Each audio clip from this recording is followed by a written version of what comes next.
Pigtutubudang miyembro kan rebeldeng grupo gadan sa enkwentro sa San Fernando, Camarines Sur.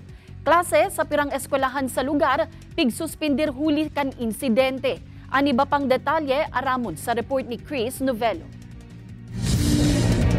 Sunod-sunod na putok ang nagbulabog sa mga residente kan Barangay Bukal, San Fernando, Camarines Sur pasado alas 6 kasubagong aga. Nagkaenkwentro kaya ang tropa kan militar asin pigtutubod ang mga miyembro kan rebeldeng grupo. Ang residenteng si Josie de inya tunay na pangaran, napatalagan nga ning apo doon ang sa mga aki na nangangarigos kan mga oras na ito. Kanya-kanya na pong daralaganan.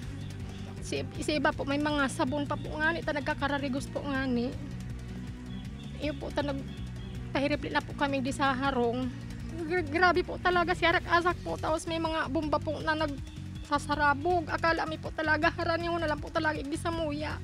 Katakod kaini nagsuspindi ng klase ang mga eskwelahan sa mga barangay kan Tagpukol, Bokal, Marangi, Dakulang Tubig asin Pipian. Susog sa 9th Infantry Division Philippine Army, poko mas o menos 20 rebelde ang nakabakbakan kan pinagsarong pwersa kan mga otoridad. Nagpapadagos pa ang clearing sa encounter site kung sain sarong pigtutubod ang miyembro kan rebeldeng grupo ang killed in action. Accordingly, may mga armado o di kilalang armado doon na nagkakantak ng extortion activity doon sa kanilang lugar.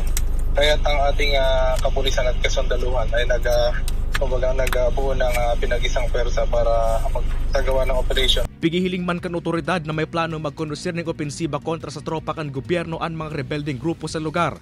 Sangun yan, nagkondusir ng hot pursuit operation asin checkpoint ang mga otoridad nganing masusog ang mga nagdulag na rebelde. Kay panan si Javel Ubiso, Chris Novello, Balitang Bicolandia.